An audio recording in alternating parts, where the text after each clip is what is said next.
ዛሬ ሁላችንም ቆም ብለን የነፍሳችንን መዝገብ እንድንመረምር የሚያደርግ ታላቅ መንፈሳዊ ምስጢር ይዘንላችሁ ቀርበናል። ብዙዎቻችን ለምንድነው ሁልጊዜ ቤተክርስቲያን የምንመላለሰው? ለምንድነው ሌትና ቀን ስብከቶችን የምንሰማው? ለምንድነውስ መጽሐፍትን የምናነበው?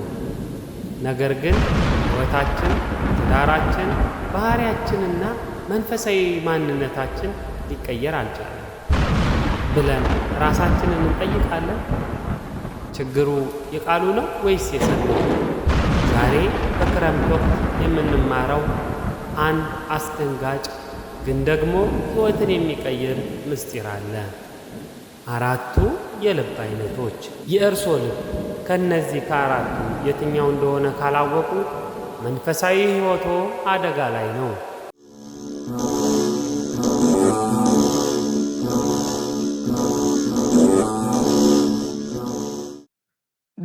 ድምፀ እገሪሁ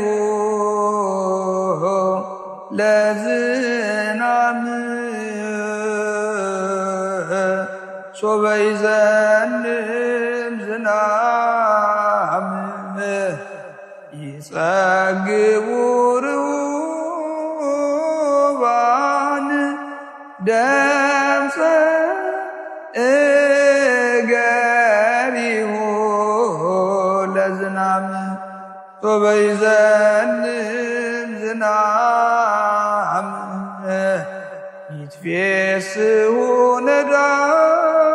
ነዳያን ድምፀ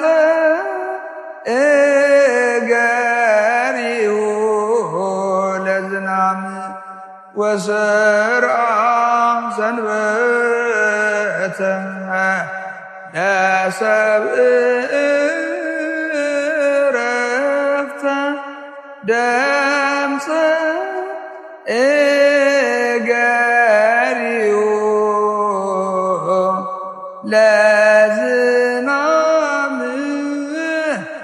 ድምፀ እገሪሁ ለዝናም። ይህ ውዳሴ ሱራፊ ቲዩብ ነው። ሰላም የውዳሴ ሱራፊ ቤተሰቦች፣ ኦርቶዶክሳዊ ተዋሕዶ ቤተክርስቲያናችን እጅግ ድንቅ የሆነ የዘመን አቆጣጠርና የሥርዓተ አምልኮ ክፍል አላት። ከሰኔ 26 እስከ መስከረም 25 ያለው ወቅት ዘመነ ክረምት ተብሎ ይጠራል። ይህ ወቅት ዝናብ የሚዘንብበት፣ መሬት የምትርስበት፣ ዘር የሚዘራበት ወቅት ብቻ አይደለም። ይልቁኑ መለኮታዊው ገበሬ እግዚአብሔር የቃሉን ዝናብ በሰዎች ልጆች የልብ እርሻ ላይ የሚያፈስበት ታላቅ መንፈሳዊ ምሳሌ ነው። በዚህ በክረምት ወቅት የሚነበቡት ክፍላተ መጻሕፍትና የሚዘመሩት መዝሙራት ሁሉ ስለ ደመናት፣ ስለ ዘር፣ እግዚአብሔር በረከቱን ለምድር እንዴት እንደሚሰጥና ደረቁን መሬት እንዴት እንደሚያለመልም የሚያስተምሩ ናቸው። የቁሳዊው ክረምት መንፈሳዊ ትርጉም አለው። የዘር መዘራት የሙታንን ትንሣኤ ያስታውሰናል። ዘሩ በምድር ውስጥ መሞቱና መበስበሱ የክርስቶስን መቃብር፣ በመብቀል መነሳቱ ደግሞ የክርስቶስን ትንሣኤና የእኛን የሰዎችን ዳግም መነሳት ያሳየናል። ታዲያ መድኃኒታችን ኢየሱስ ክርስቶስ በዚህ የክረምት ወቅት ሰብሳቢው ሕዝብ በተሰበሰበበት ወቅት ታላቅ የዘሪን ምሳሌ ያስተማረ። ይህንን ምሳሌ ከመረዳታችን በፊት ግን ክርስቶስ ለምን በምሳሌ ማስተማር እንደፈለገ ምስጢሩን እንይ። የቤተ ክርስቲያን ሊቃውንት በሥርዓተ አምልኮ መጽሐፍ ላይ እንደገለጹት ዘመነ ክረምት የሚጀምረው ከሰኔ 26 ቀን ጀምሮ ነው። ሊቃውንቱ ይህንን መግቢያ በሁለት አበይት መንፈሳዊ ምስጢራት ይተረጉሙታል። የእግዚአብሔር አባትነትና የቸርነት መገለጫ። ሊቃውንቱ በቅዳሴና በማኅሌት ላይ እንደሚዘምሩት ክረምት እግዚአብሔር ለሰው ልጆችና ለእንስሳት ያለውን ቸርነት በተግባር የሚያሳይበት ወቅት ነው። ደረቁንና የረከሰችውን ምድር በዝናብ አጥቦ ዘርን አብቅሎ ለምድር ልብስን የሚያለብሳት ወቅት በመሆኑ የሰው ልጅም በበደልና በኃጢአት የደረቀውን ማንነቱን በንስሐ እንባ በክረምት ዝናብ አጥቦ አዲስ የመንፈስ ፍሬ ማፍራት እንዳለበት ያስተምራሉ። የዓለም ማለፍና የትንሣኤ ምሳሌ ሊቃውንቱ የክረምቱን መግቢያና መውጣት ከሰው ልጅ የሕይወት ጉዞ ጋር ያነጻጽሩታል። ዘር በምድር ውስጥ ተቀብሮ መበስበሱ የሰው ልጅ ወደ መቃብር መውረዱን ያሳያል። ነገር ግን ክረምቱ አልፎ መከር ሲጠባ ያ ዘር በቅሎ አብቦ እንደሚወጣ ሁሉ ይህ ዓለም ሲያልፍ የሰው ልጅ ለዘላለም ሕይወት በትንሣኤ እንደሚነሳ ያሳያል። ስለዚህ ክረምት የዝግጅትና የንስሐ ወቅት ተብሎ በሊቃውንት ይተረጎማል። ቅዱስ ዮሐንስ አፈወርቅና የሀገራችን ሊቃውንት በትርጓሜ ወንጌል ላይ ስለ አራቱ መሬቶች የሚከተሉትን ድንቅ ምስጢራት ያብራራሉ። አምላካችን መድኃኒታችን ኢየሱስ ክርስቶስ በባሕር አጠገብ ቆሞ ብዙ ሕዝብ በተሰበሰበበት ወቅት ትምህርቱን በምሳሌ ማስተማር ጀመረ። ለምን በምሳሌ አስተማረ ቢሉ መጽሐፉ እንደሚያስረዳው ምሳሌያዊ ትምህርት የሰውን ልብ በጥልቀት የመንካት ኃይል አለው። ሰዎች የሚያውቁትን የዕለት ተዕለት የገበሬውን ሕይወት በማየት የማያውቁትን የሰማያዊውን መንግሥት ምስጢር በቀላሉ እንዲረዱት ያደርጋል። ይህ ብቻ አይደለም። ነቢዩ ዳዊት አስቀድሞ በመዝሙር 77 ቁጥር 2 ላይ አፌን በምሳሌ ከፍታለሁ፣ ከጥንት ጀምሮ የነበረውን ተንኰል እናገራለሁ ብሎ የተነበየውን ትንቢት ለመፈጸም ጭምር ነው። ክርስቶስ ያስተማረው የዘሪውን ምሳሌ እንዲህ ይላል። አንድ ገበሬ ዘር ሊዘራ ወጣ። ዘሩን ሲዘራ ዘሮቹ በአራት በተለያዩ ቦታዎች ላይ ወደቁ። እዚህ ጋር ልብ በሉ፣ ዘሪው አንድ ነው። የዘራው ዘር አንድ አይነት ንጹሕ ዘር ነው። ነገር ግን ውጤቱ አራት አይነት ሆነ። ገበሬው ራሱ ኢየሱስ ክርስቶስ ወይም ወንጌልን የሚያስተምሩ ሐዋርያትና መምህራን ናቸው። ዘሩ የማይለወጠው ሕያው የሆነው የእግዚአብሔር ቃል ነው። አራት መሬቶች የተባሉት የሰዎች ልዩ ልዩ ልብና ሕሊና ናቸው። አሁን ወደ ዋናው ጥያቄ እንምጣ። የእርሶ ልብ ከነዚህ ከአራቱ የትኛው ነው?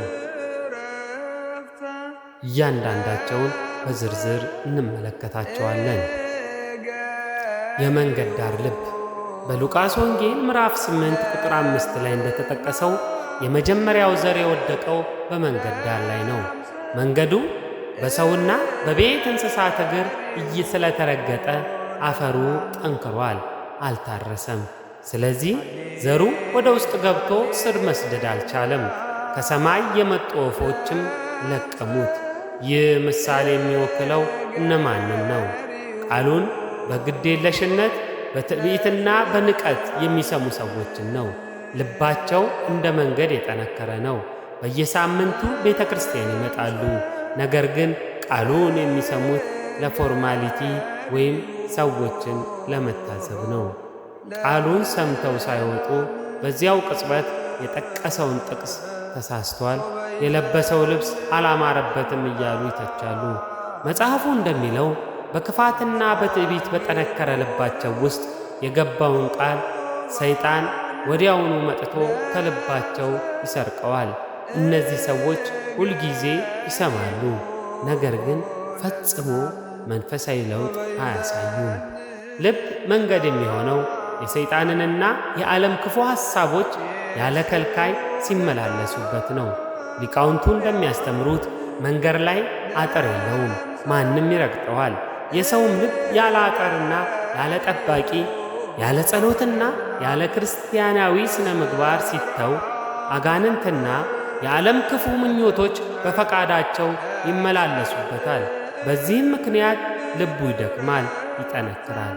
ቃሉ ሲዘራበትም ወደ ውስጥ ሊገባ አይችልም። ወፎች የተባሉት አጋንንትም ወዲያውኑ ሰርቀው ይሄዳሉ። በጭንጫ ወይም በዓለት ላይ የወደቀው ዘር። ሁለተኛው ዘር ደግሞ የወደቀው በድንጋያማ መሬት ላይ ነው። በላዩ ላይ ትንሽ አፈር ስላለች ዘሩ በፍጥነት በቀለ። ነገር ግን ወደ ታች ስር የሚሰድበት ጥልቅ አፈር ስላልነበረው ፀሐይ በወጣች ጊዜ ቃጠሎ በረታበትና ወዲያውኑ ደረቀ። ይህንን መጽሐፉ ሲተረጉመው እነዚህ ሰዎች የእግዚአብሔርን ቃል በታላቅ ደስታና ስሜት ይቀበላሉ። ስብከቱን ሲሰሙ ያለቅሳሉ፣ ንስሐ ለመግባት ይነሳሳሉ፣ በመንፈሳዊ ሕይወት ይቀጣጠላሉ። ነገር ግን ስሜታቸው የወለደው እንጂ በእውነተኛ እምነትና ስር የሰደደ ጥንካሬ ላይ የተመሠረተ አይደለም። በላዩዋ ላይ ጥቂት አፈር ያለባት ድንጋይ ፍቅር በሌለው ልብ ውስጥ ያለውን የውጭ ስሜታዊነት ታሳያለች። ሊቃውንቱ እነዚህን ሰዎች የእሁድ ክርስቲያኖች ወይም የደስታ ጊዜ ወዳጆች ይሏቸዋል። በቤተ ክርስቲያን ውስጥ ቃሉን ሲሰሙ ልባቸው የተነካ ይመስላል። ነገር ግን በልባቸው ጥልቀት ውስጥ ፍቅርና እውነተኛ እምነት የለም። ፈተናና መከራ የመጣው ቃሉ ሊያጠፋው ሳይሆን እንዲያጠነክረውና ስር እንዲሰድ ለማድረግ ነበር። ነገር ግን በውስጣቸው ጥልቅ መሠረት ስለሌላቸው ፈተናውን እንደ ጠላት አይተውት ወዲያውኑ ይክዳሉ። ልክ በክርስትናቸው ምክንያት ትንሽ ፈተና ሲመጣባቸው፣ የሰው ወሬ ሲበዛ፣ በሽታ ወይም የኢኮኖሚ ችግር ሲገጥማቸው ወዲያውኑ ይሰናከላሉ። እግዚአብሔር ካለ ለምን እኔ ላይ ይህ ይደርሳል ብለው ሃይማኖታቸውን ይክዳሉ ወይም ቤተ ክርስቲያን መሄድ ያቆማሉ። ስር የሌለው ዛፍ በትንሽ ንፋስ እንደሚወድቅ እነሱም በትንሽ ፈተና ይወድቃሉ። በእሾህ መካከል የወደቀው ዘር። ሦስተኛው ዘር የወደቀው በእሾህ መካከል ነው። ዘሩ አብሮ በቀለ። መሬቱም ጥሩ ሊሆን ይችላል። ነገር ግን እሾሁ አብሮ በማደጉ ተክሉን አነቀው፣ ፍሬም እንዳያፈራ አደረገው። ይህ እሾህ ምንድን ነው? መድኃኒታችን ኢየሱስ ክርስቶስ እንዳስተማረው እሾህ የተባለው የዚህ ዓለም ሐሳብ፣ የሀብትና የገንዘብ ፍቅር እንዲሁም የኑሮ ጭንቀት ነው። እነዚህ ሰዎች ቃሉን ይሰማሉ፣ ያምናሉ፣ ስርም አላቸው። ነገር ግን በልባቸው ውስጥ ሁለት ጌቶችን ለማገልገል ይሞክራሉ። በአንዱ በኩል መንፈሳዊነትን ይፈልጋሉ፣ በሌላ በኩል ደግሞ የዓለም ምቾት፣ ስምና ዝና፣ ዘመናዊነት ያስጨንቃቸዋል። እንዴት አድርጌ ሀብታም ልሁን፣ ሰዎች ምን ይሉኛል የሚለው የዓለም ጭንቀት ቃሉን ያንቀዋል። በመጨረሻም ፍሬ ሳይኖራቸው ይቀራሉ። እሾህ ተክሉን የሚያንቀው ሳይታይ ቀስ በቀስ አብሮ በማደግ ነው። የዓለምን ምኞት እንዲሁ ናት። ሊቃውንቱ እዚህ ጋር ትልቅ ማኅበራዊና ስነ ልቦናዊ ትንታኔ ይሰጣሉ። አንድ ሰው በአንድ ጊዜ ሁለት ተቃራኒ ፍላጎቶችን በልቡ መያዝ አይችልም። የዚህ ዓለም ትርፍ፣ ዝና፣ የኑሮ ጭንቀት በልቡ ውስጥ ሲያድጉ የእግዚአብሔርን ቃል ይጋርዱታል። ሰውየው ቤተ ክርስቲያን እየመጣና እየጸለየም ቢሆን ልቡ ግን ነገ ምን እበላለሁ፣ ምን እለብሳለሁ፣ እንዴትስ ከሰው እበልጣለሁ በሚል ጭንቀት ስለሚታነቅ መንፈሳዊ ፍሬ ማፍራት አይችልም።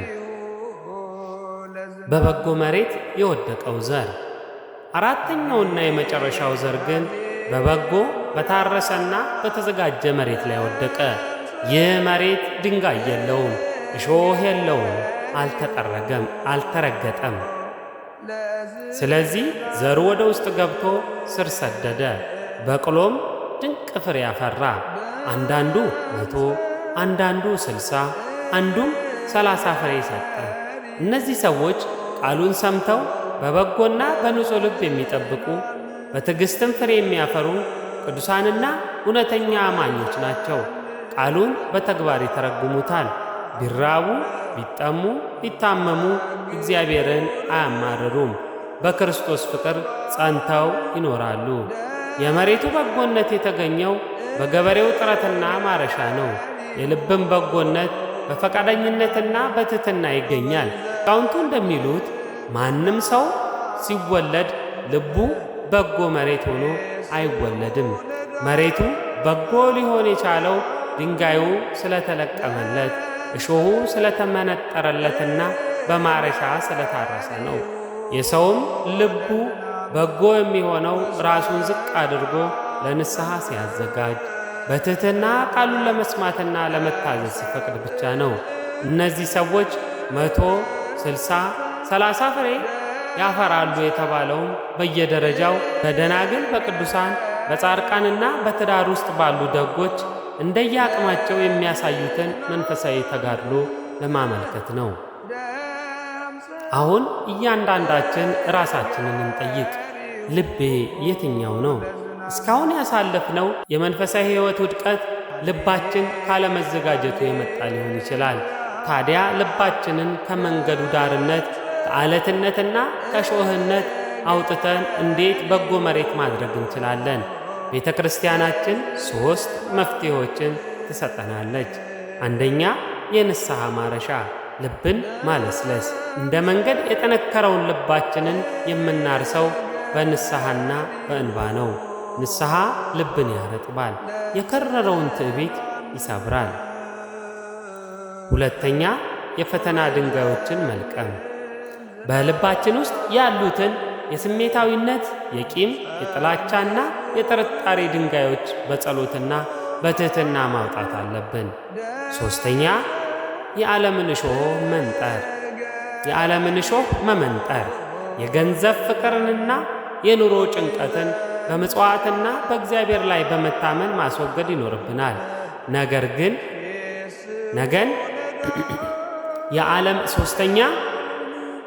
ሶስተኛ የዓለምን እሾህ መመንጠር የገንዘብ ፍቅርንና የኑሮ ጭንቀትን በምጽዋትና በእግዚአብሔር ላይ በመታመን ማስወገድ ይኖርብናል። ነገን እግዚአብሔር ያስባታል ብሎ ሙሉ በሙሉ ለእርሱ መስጠት እሾሁን ይነቅለዋል። ውድ የውዳሴ ሱራፌ ቤተሰቦች፣ ዛሬ ይህንን መልእክት የሰማችሁት በአጋጣሚ አይደለም። እግዚአብሔር የልባችሁን እርሻ ሊያይ ስለፈለገ ነው። የክረምቱ ዝናብ ሳይቆም የመከሩ ቀን ሳይመጣ ዛሬውኑ ልባችንን እናስተካክል። ቃሉን ሰምተን ፍሬ እንደሚያፈራው መልካም መሬት ያደርግልን። ከላይ ከተማርናቸው 4 የልብ አይነቶች መካከል የእርሶ ልብን ለመለወጥ መጀመሪያ መነቀል አለበት የሚሉት እሾህ ወይም ድንጋይ በኮሜንት መስጫው ላይ አካፍሉን። እርስ በርሳችን በጸሎት እንደጋገፍ። በቻናላችን አዲስ የሆናችሁ ሰብስክራይብ በማድረግና የደወል ምልክቱን በመጫን ሁልጊዜ የምንለቃቸውን መንፈሳዊ ይዘቶች ይከታተሉ። እግዚአብሔር አምላክ ልባችንን የበጎ ፍሬ ማፍሪያ ያድርግልን። ወስብሐት ለእግዚአብሔር ወለወላዲቱ ድንግል ወለመስቀሉ ክቡር አሜን። ይህ ውዳሴ ሱራፌ ነው። ይጸግቡ ርሁባን ደምፀ እገሪሁ ለዝናም ሶበ ይዘንብ ዝናም ይትፌስሑ ነዳያን ደምፀ እገሪሁ ለዝናም ወሰርዓ ሰንበተ ለሰብእ ዕረፍተ ደምፀ እገሪሁ ለዝናም ደምፀ